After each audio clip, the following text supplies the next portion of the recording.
Davíð, hvað þetta að segja yfir svona leik?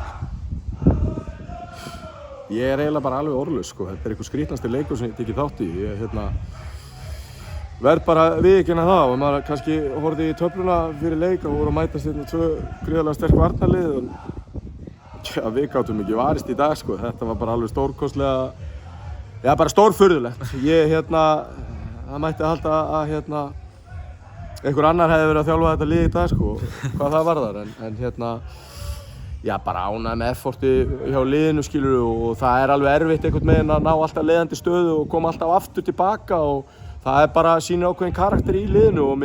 liðið hefur þurft að einhverju leitinu þurft að berjast við ákveðna hindranir, bæði meiðslega séð og úrslitalega séð og ekkert sem við kennum neinum öðrum en við höfum samt sem áður þurft að díla við það og það sýnir andlegan styrk að geta komað tilbaka eftir að hafa fengið högg og við fengum heldur betur högg frá Grindavíkurliðinu í dag sem var óbúslega kraftmikið og viljamikið, eðlilega. Þannig að það er bara ótrúlega ánægður með sigurinn, við einhvern veginn höfum verið hikandi þegar við þurfum að taka næsta skref, tengja saman sigra, höfum verið hikandi. Við tókum skrefið í dag. Þetta bara ótrúlegur fótboltaleikur og ótrúlegt að fylgjast með þessu eins og segir. Kannski eins og svona utanfrá eins og einhver annar hefur verið að þjálfa lið. Þetta þín lið mjög svona sterk varnarlega. Hvernig svona sérðu varnarleikin bara hjá þín lið? Já, varnarleikurinn var bara ekki til staðar í dag nema kannski síðustu 10-20 mínúturnar þá svona einhvern veginn náðum að fara aðeins yfir hlutin í hálfleik en það breytti því ekki að þeir náðu samt að setja á okkur en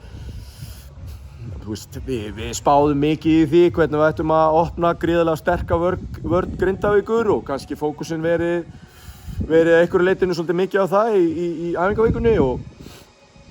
ég meina við skorum 5 glæsileg mörk í dag þannig að við verðum bara að vera sáttir með það og vonandi náum við bara tengja saman góða varnarframmistöðu og svo góðan sóknarleik og með sóknarleikur liðsins og á boltanum við vorum mikið með boltan í dag nema kannski svona undir lok leiks eðlilega við vorum að reyna að sækja þetta en bara heilt yfir góð spilamennska hjá okkur við þurfum að fara hans yfir varnarleikin, það er klárt. Maður var ekki alveg að sjá þetta gerast í morgun og maður auðvelt kannski að giska á annar lið myndi alltaf að halda hreinu hvað bara gerðist, svona hvað sástu? Já, bara aðstæður að einhverju leitinu skrýtnar og fókusinn fyrir leik og þetta kannski fór til okkar ástkæra Ingvars og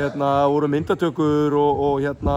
virðingu til bæði leikmanna Njarðvíkur og Grindavíkur sem að borguðu sig inn á leikinn og það var mikill fókus á það en bara líka gaman að horfa, ef maður horfir á það þannig bara hafa gefið bara Ingvari skemmtilegan leik og ég vona bara innilega að stuðningsmenn Njarðvíkur og stuðningsmenn bara fótbolta í heild sinni gefi Ingvari smá stuðning með framlagi og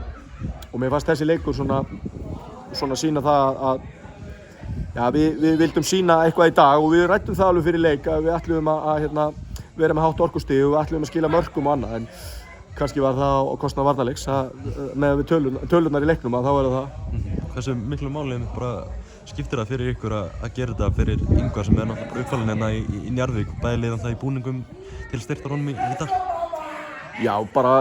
fallegt framlag frá Njarðvík og Grindavík og svo maður horfir bara, þetta bara kveikir einhvern veginn á fólki líka bara, lífið bara svona skilur, maður hefur einhvern veginn áhyggjur af því að einhverjum litlum hlutum skilur að maður lemur í stýrið á bílnum sínum að ná ekki bílastæði og að pirra sig okkur sem skiptir engu máli en málið bara lífið óbúslega dýrmætt og þetta bara góð áminning á það og minnst bara fólk almennt ætti bara að hugsa að það er ekkert þetta bara kveikir á tilfinningum fólks og Ingvar auðvitað frábær manneskja og óbúslega fallega fjölskyldu og hefur reynst Njarðvík auðvitað gríðarlega vel auðvitað eigandi makarinn í Reykjanesbæ og styður vel við liðið og maður sér hann reglulega og þannig að þetta er bara svona áminning og ég held að fólk ætti bara að taka þetta til sín og ætti að sýna Ingvari stuðninga því að ég veit að ef ég myndi lenda í þessu þá ætti mér vænt að fá stuðning og ég vona bara að fólk geri það. Og svo að lokum, bara framhaldið á liðum, 2 sigrar í röða núna og svona lítið upp töfluna? Já, eins og ég sagði áðan, við höfum svona verið aðeins hikandi við að tengja saman sigra og einhvern veginn taka næsta skref, eitthvað skjált í okkur með það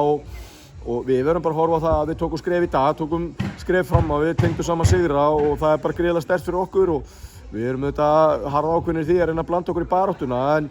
við þurfum líka að vera fókusarar á það að við getum ekki slakað á neinum fösum leiksins og eins og í dag, slökuðum gríðarlega í varnarleik og unnum lítið að seinniboltum, svona það var mín upplifun og riðum illa við krossa og svona eitthvað sem við höfum ekki verið þekktir fyrir og hvort sem að það var fókusleysi vegna stærri leiksins eða þess áttar, ég veit það ekki alveg, það er bara einhvern veginn að horfa leikinn aftur til þess að ná að rýna í það en á boltan fannst mér liðið frábært, mér fannst við einhvern veginn stöðugt ógnaðum og reyndum að komast á bakvið og reyndum að komast utan það og reyndum að komast í gegnum það og sem er gott og þannig að við tökum eitthvað gott úr þessu og svo förum við það sem að bæta. Takk fyrir þetta og gangu vel. Takk fyrir.